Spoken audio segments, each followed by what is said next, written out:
BNR gold and diamonds తరుగు తక్కువ బంగారం ఎక్కువ. ఇప్పుడు మన వైజాగ్ లో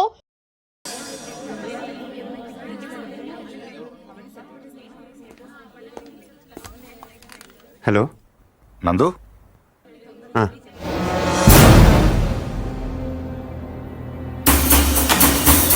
yes come on don't waste time go back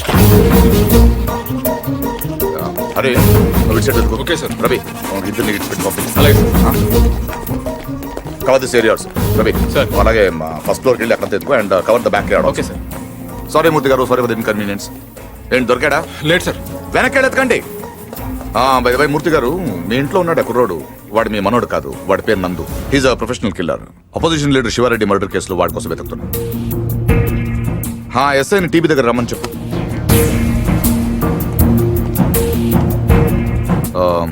I'm sorry to say this మీ మనోడు ట్రైన్లోనే పోయాడు వాడి బాడీ గాంధీ హాస్పిటల్ మార్చరీలో ఉంది ఏంటి దొరకలేదు సార్ నాకు తెలుసు వాడు దొరకడు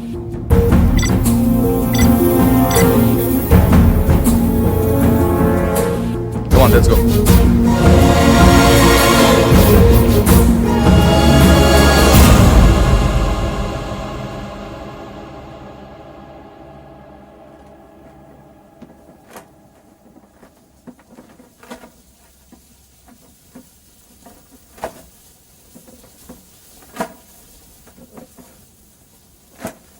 అసలు ఇంట్లో ఉంది మనవాడు కాడో ఎవడో బయట వచ్చి చెప్తే తప్ప తెలుసుకోలేని స్థితిలో ఉన్నాం మనం. వాడు వచ్చాడని ముగ్గులేశారు, వాడు తింటాడని గారెలేశారు, వాడు వారసుడని మా మీద కేకలేశారు. ఇప్పుడు చూడండి నలుగురిలో ఎదవలం అయిపోయాం. అందుకే ఎవడన్నా వస్తే వెంటనే తలుపు తీయడం కాదు, ముందు ఆరాధియాలి. 12 ఏళ్ల తర్వాత అడ్రస్ వెతుక్కుంటూ ఇంటికి వచ్చిన వాడిని పార్దు కాకుండా ఇంకెవరనుకుంటావండి? Post man అనుకోవచ్చుగా. దేవుడి దగ్గర 3 పడ్డాక పోలీసులు వచ్చారు. అదే ముందు వచ్చుంటే ఏముంది, తీసేసిన ఆకులు, ఎత్తేసిన కుర్చీలు, పీకేసిన పందిరి, ఆటి పక్కన మన అమ్మాయి లైఫ్ లాంగ్ పెళ్లి పెటాకులు లేకుండా పడి ఉండేది. ఎంత ఈజీగా ఉన్నాయి ఆ మాట. పీటల మీద పెళ్లి అయిపోతే ఇంకేమైనా ఉందా? 10 లక్షలు ఖర్చు పెట్టి చేశాం. ఆయన కర్మ కాకపోతే పూజారి గారింటికి రావుడు పోవడం ఏంటి, మన ఇంటికి రాక్షసుడు రావడం ఏమిటి చెప్పు. అసలు మన పార్థుని కూడా వాడే చంపేసి ఉంటాడన్నయ్య. ఏమో శివారెడ్డిని చంపినట్టుకి ఇదో పెద్ద లెక్క చెప్పు. బాగా చెప్పావు. ఇంకా నయ్యం, పోలీసులు రావడం ఆలస్యమైనట్టయితే వీడిని అనుమానిస్తున్నాను, నన్ను చంపేసి ఉండేవాడు. ఏమో కరెక్ట్ సార్, ఆడు చాలా దుర్మార్గుడు అండి. ఎంత దుర్మార్గుడు కాకపోతే నాయన్ని నెత్తి మీద తుపాకీ పెట్టి మీ పొలంలోంచి కంచి ఏం చేస్తాడు చెప్పండి. ఆడేం చేసినా మీ ఎవరికే తెలియదండి. మీ అమ్మాయి పెళ్లికి 10 లక్షలు ఖర్చు అయిందండి. మీరు పొలం అమ్మలేదు, మీ ఆడోళ్ళు బంగారం అమ్మలేదు, మన కృష్ణమూర్తి గారు గవర్నమెంట్ ఆఫీసర్ అయినా లోన్ తీసుకురాలేదు. మరి ఎలా జరిగిందండి? ఆడిచ్చాడండి. తాతగారికి 10 లక్షల రూపాయలు చెక్ ఇచ్చాడండి. ఈ విషయం మీ ఎవరికైనా తెలిసిందండి? తెలీదండి. పైగా మొత్తం మీరే ఖర్చు పెట్టి పెళ్లి చేసామనే ఫీలింగ్ లో ఉన్నారు చూసారండి. అందుకనండి ఆయన దుర్మార్గుడు అనేది. ఎప్పుడు చీకట్లో ఉండే పూజారి గారింటికి కరెంట్ వచ్చింది, వాళ్ళ అమ్మాయికి ఆపరేషన్ అయ్యి ఇంటికి వచ్చింది, అసలు వాళ్ళ ఇంటికే ఓ కళ వచ్చింది. వీటన్నిటికీ డబ్బులు ఎవడిచ్చాడండి? మళ్ళీ ఈడే 3 లక్షలు ఇచ్చాడు. నేనే సాక్ష్యం. ఎవరికైనా తెలిసిందండి? పాపం పూజారి గారికి ఏమో చీకట్లో కనపడక ఈయన చూసి రావడం అనుకుంటున్నారు. మీకు తెలిసినట్టు రాక్షసుడే నాకు తెలియదు కదండి. ఇంకా మీరేం భయపడక్కలేదు సార్. తప్పు బయటపడిపోయింది కదా, ఈ పాటికి పారిపోయి ఉంటాడు.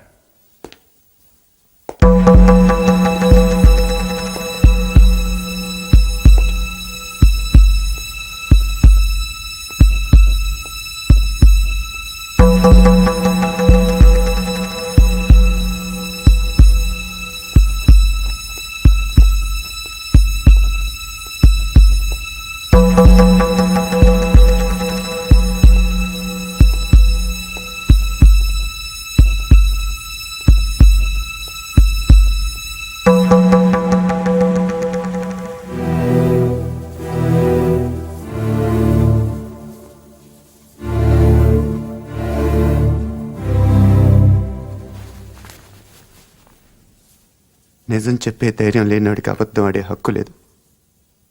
నాకు ధైర్యం ఉంది. అందుకే పార్థు లేడని నిజం చెప్పడానికి ఇక్కడికి వచ్చాను.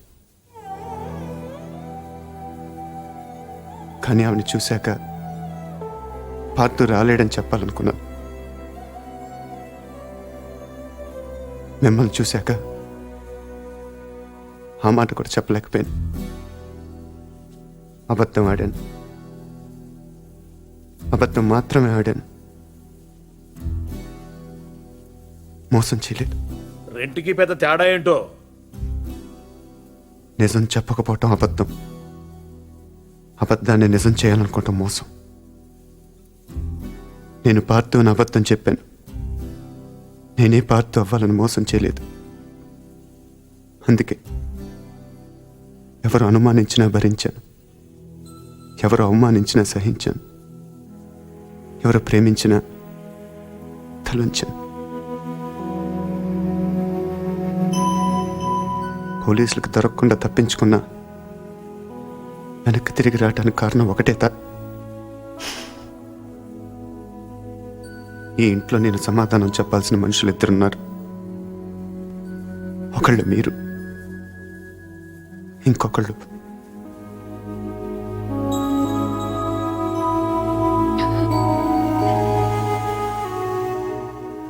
వచ్చాను, చెప్పాను. ఇంకా మీ ఇష్టం.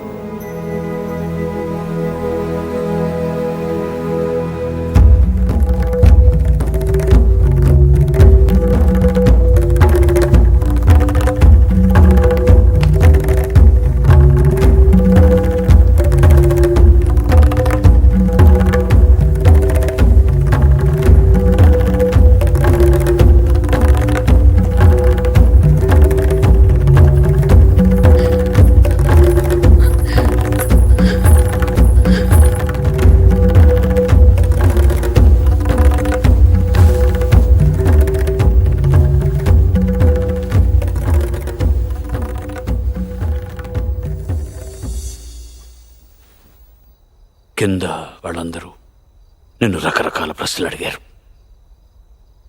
ఎందుకు నువ్వు పార్థు అని అబద్ధం చెప్పావు, ఎందుకు అలా చేశావు, ఎందుకు ఇలా చేశావని. నేను ఒకే ఒక్క ప్రశ్న అడుగుతున్నాను, సమాధానం చెప్తావా? ఎవడో రైల్లో పోలీస్ కాల్పుల్లో చనిపోతే నీ దారిన నువ్వు పారిపోకుండా వాడి ఇల్లు వెతుక్కుంటూ ఇంత దూరం ఎందుకు వచ్చావు? వాళ్ళ పొలం సమస్యల్లో ఉంటే నువ్వెందుకు తీర్చావు? వాళ్ళ పిల్ల పెళ్ళంటే నువ్వెందుకు డబ్బులు ఇచ్చావు? వాళ్ళు తిడితే ఎందుకు పడ్డావు? ఏవి చెయ్యలేని నాలాంటి ముసలాడి ముందు తలంచుకుని మోకాళ్ళ మీద ఎందుకు కూర్చున్నావు? అందుకే నువ్వే పార్థువి, నువ్వే నా పార్థువి. నేను నిన్నేవి అడగను. అడిగితే నా ఇళ్ళంటి మనిషిని ఎలా ఒప్పించావని పొలంలోంచి కంచి తీయించేసిన రోజే నిన్ను అడిగి ఉండాల్సింది. 25 ఏళ్ల వయస్సులో 10 లక్షలు చెక్కిచ్చావంటే ఏం చేస్తున్నావు నువ్వు అని ఆ రోజు నేను అడిగి ఉండాల్సింది. అప్పుడు అడగలేదు, ఇప్పుడు అడిగే అర్హత లేదు.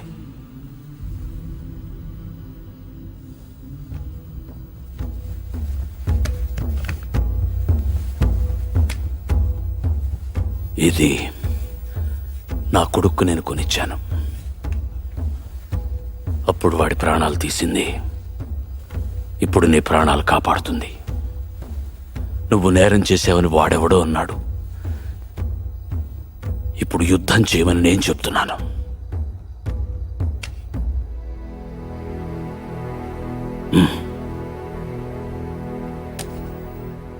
వెళ్ళు, గెలిస్తేరా, కలవకపోతే నువ్వేమైపోయావనే నిజం నాకు తెలియనివ్వకు. ఈ వయసులో నాకు కావాల్సింది అబద్ధాలు నిజాలు కావు, జ్ఞాపకాలు. నీ వల్ల అవి నాకు బోల్డెన్నున్నాయి, చాలు.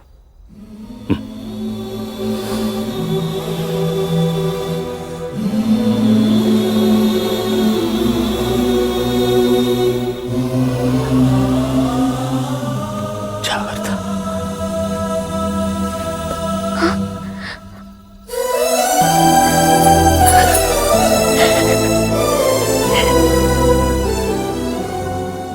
నేను వస్తాను.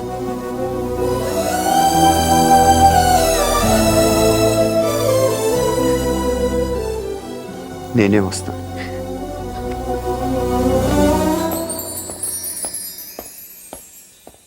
పొజిషన్ ఏంటా? బ్రహ్మాండంగా ఉందండి. ఉత్తరాంధ్ర కూడా స్వీప్ అని అంటున్నారు. ఎన్ని సార్, సీట్లు ఫోన్ వస్తాయి? సార్. 30కి దగ్గర. తర్వాత మాడతా. 30 ఏంటయ్యా? పరుకు మనుషులు సార్. కాదు కానీ-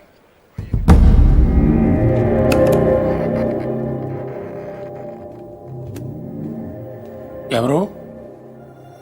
నీకు తెలుసు ఎందుకు ఫోన్ చేసావు? శివారెడ్డిని ఎవరు చంపారు? నాకు తెలీదు. నీకు తెలుసు. నిజంగా నాకు తెలీదు. సార్ మీకు పార్సల్. ఎవరమ్మన్నారు నిన్ను? నేనే పంపాను. ఏంటి? నువ్వు శివారెడ్డిని చంపమని ఆ రోజు నాతో ఫోన్లో మాట్లాడిన రికార్డ్ చేశాను. అదే ఆ క్యాసెట్.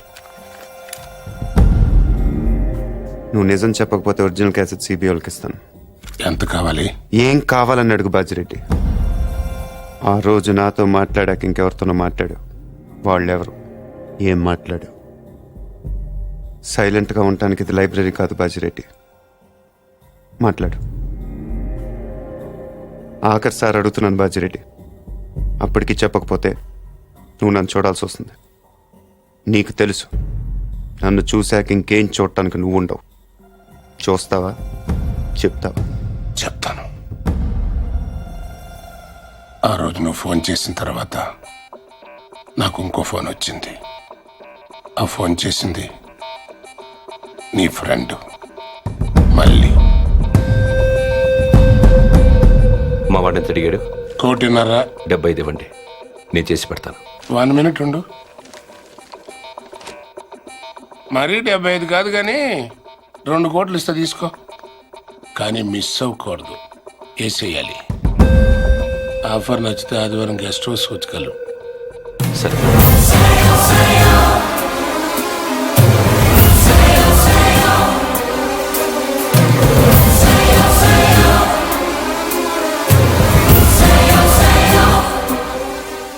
మళ్ళీ ఎక్కడ? కావాలంటే నువ్వు వాడిని చంపేసుకో, నేను అడ్డు రాను. రేపు నేను సీఎం అయిన తర్వాత నీ మీదకి ఏ కేసు రాకుండా నేను చూసుకుంటాను. ప్లీజ్ దీని ఒరిజినల్ కేసెట్ నాకు ఇచ్చేసేయి. సారీ బాజిరెడ్డి, నేను అబద్ధం చెప్పాను. నువ్వు ఆ రోజు మాట్లాడింది రికార్డ్ చేయలేదు. మరిది ఎంటీ. కానీ ఇప్పుడు మాట్లాడింది రికార్డ్ చేశాను.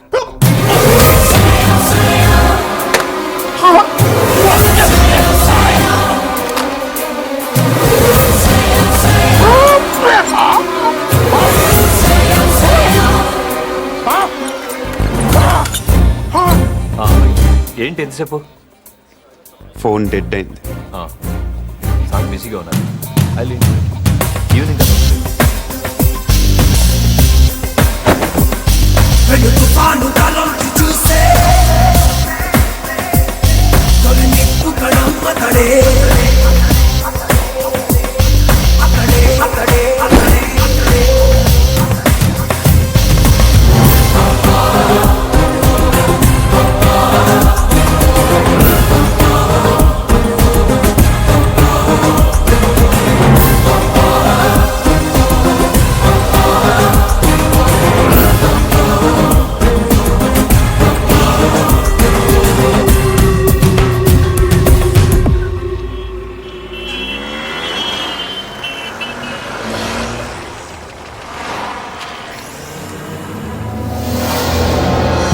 There he is.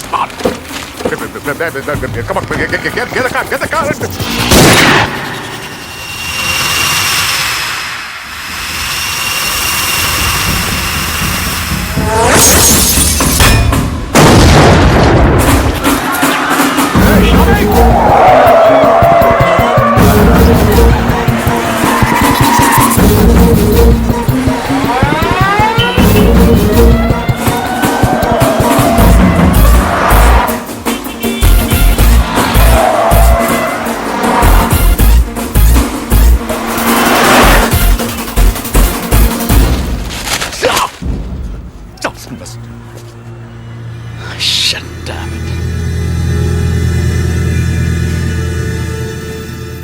అసలు ఎందుకు కాల్చావు?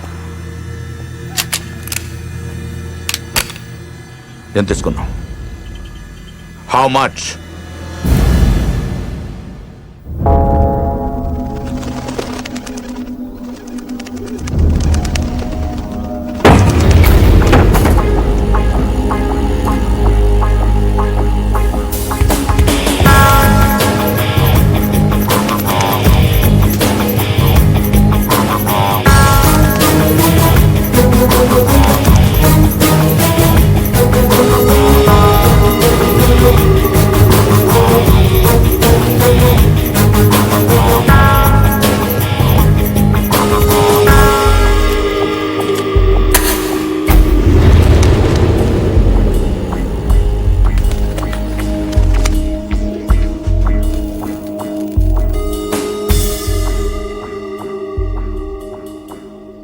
ఎందుకు చేసావు మళ్ళీ? నీ మీద నాకేం కోపం లేదు నందు, అలా నీ ప్రేమ కూడా లేదు. ఇద్దరం కలిసి ఒకరిని చంపేవాళ్ళం, అంతేగాని ఒకళ్ళ కోసం ఒకళ్ళు చచ్చేంత రిలేషన్ ఏం లేదుగా మన ఇద్దరికి. ఒకళ్ళనొకళ్ళు చంపుకునే అంత గొడవలు కూడా లేవుగా మన ఇద్దరికి. నేను అవే ఆలోచించలేదు నందు. ఎస్కేప్ చేస్తే నువ్వు 50 లక్షలు ఇస్తావు, చంపితే బాజిరెడ్డి 2 కోట్లు ఇస్తాడు. ఓకే, వాడిని చంపి నీ మీద తోసేస్తే నాకు 2.5 వస్తుంది, అంతే. అదొకటి ఆలోచించాను. తప్పు చేసావు మళ్ళీ, తప్పు చేసావు. అసలు మనం చేసేది తప్పు నందు, దాన్ని కరెక్ట్గా చేయాలనుకోవడం ఇంకా తప్పు. చంపడం తప్పు కాదు మళ్ళీ, మన్ని చంపాలనుకునే వాడిని చంపటం యుద్ధం, మన్ని కావాలనుకునే వాళ్ళని చంపటం నేరం, మన్ని మోసం చేయాలనుకునే వాడిని చంపటం న్యాయం. నువ్వు నేరం చేశావు.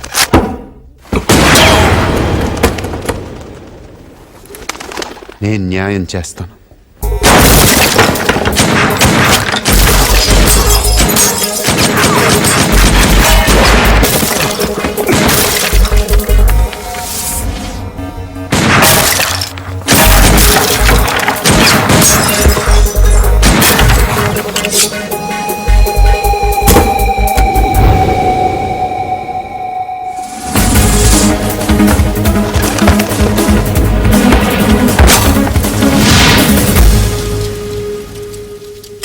లేట్ అయ్యో మళ్ళీ.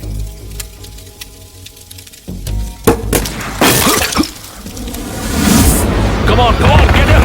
Get him!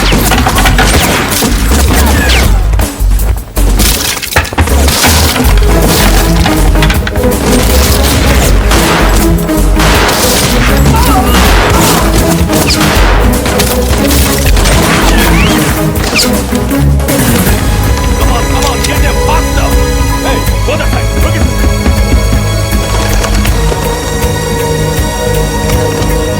Go!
తొందరపడ్డావు నందు. మరి నీ ఎంత మంచోళ్ళు బతుకుండకూడదు. నాకు ఇష్టం ఉండదు.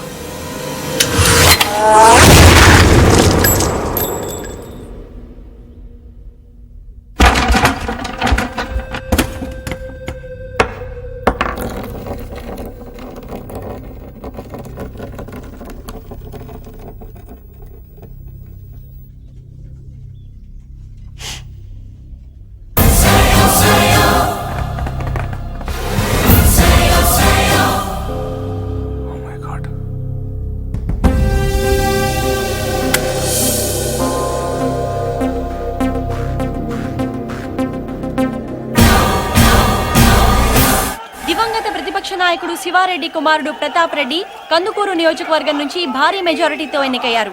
ఇప్పటికే 175 సీట్లు రావడంతో నవసమాజ్ పార్టీ ప్రభుత్వ ఏర్పాటు దాదాపు ఖరారైనట్టే. ముఖ్యమంత్రి అభ్యర్థిగా శ్రీ బాజిరెడ్డి పేరు పరిశీలనలో ఉన్నట్టు తెలుస్తోంది. శివారెడ్డి శివారెడ్డి శివారెడ్డి శివారెడ్డి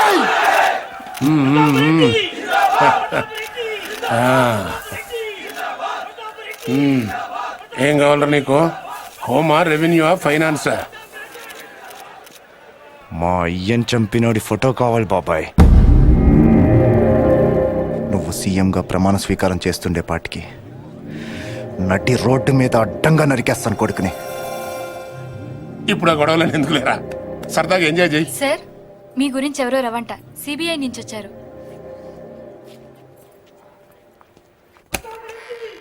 ఏం రవి, అక్కడ వేసేసావా? క్యాసెట్ సంగతి ఏమైంది? సారీ సార్, నా పేరు ఆంజనేయ ప్రసాద్. రవి ఫ్రెండ్ని, అతను రాలేకపోయాడు. Thank you sir. ఊళ్ళో లేడా? జైల్లో ఉన్నాడు. హి వాజ్ అరెస్టెడ్. ఇంట్రాగేషన్ జరుగుతోంది. మీరు ఈ క్యాసెట్ గురించి టెన్షన్ పడుతున్నారని నేనే తీసుకొచ్చాను. కావాలంటే నువ్వు వాడిని చంపేసుకో, నేను అడ్రాను. రేపు నేను సీఎం అయిన తర్వాత నీ మీదకి ఏ కేసు రాకుండా నేను చూసుకుంటాను. ఇది నా వయసు కాదు, ఎవరో మిమిక్రీ చేశారు. ఇంకోసారి వినండి సార్. నిజంగా నాకు తెలియదు. సార్, మీకు పార్సల్. ఎవరేమన్నారు నిన్ను? వాడెవడో కానీ మీ సెక్రటరీ వాయిస్ కూడా బాగానే ఇమిటేట్ చేశాడు. వీడియోలు చూపిస్తేనే గ్రాఫిక్స్ అంటున్నారు. ఇంకా ఈ టెహల్కా టేపులు కోర్టుకి ఏం సరిపోతాయి? ఒకవేళ సరిపోయినా వాదనలు వాయిదాలు అయ్యేసరికి నువ్వు ఉండవు, నేను ఉండను. ఒప్పుకుంటాను, కానీ బయట శివారెడ్డి కొడుకున్నాడు చూసారా, వాడితోనే ప్రాబ్లం. కుర్రోడు కదా, కోర్టుకున్నంత ఓపిక వాడుకుంటదు. టేప్ వినగానే కాల్ చేస్తాడు. బాజిరెడ్డి గారు, శివారెడ్డి చేస్తే మీరు సీఎం అవుతారు, కానీ శివారెడ్డిని చంపితే మీరు నేరస్తుడవుతారు. ఇంత చిన్న లాజిక్ ఎలా మిస్ అయ్యారు మీరు?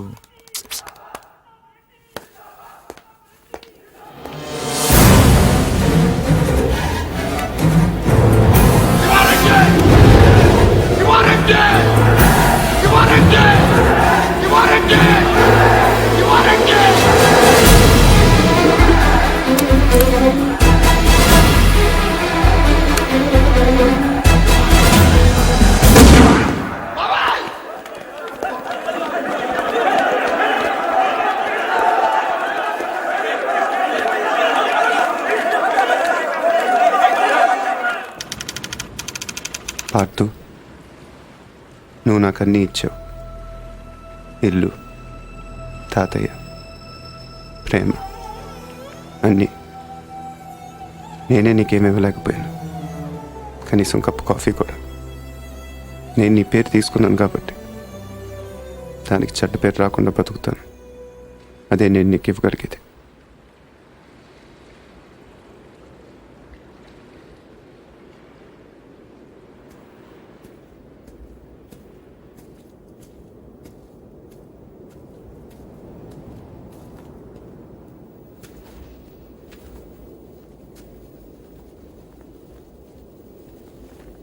శివారెడ్డిని మర్డర్ చేసిన వాడు యాక్సిడెంటల్ గా పోయాడు.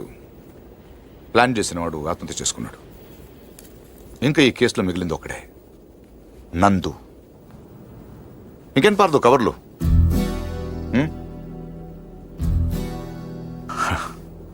గో, తాతయ్య గారికి సారీ చెప్పానని చెప్పు. బై ది బై, ఇంకా దీని అవసరం నీకు ఉండదనుకుంటా.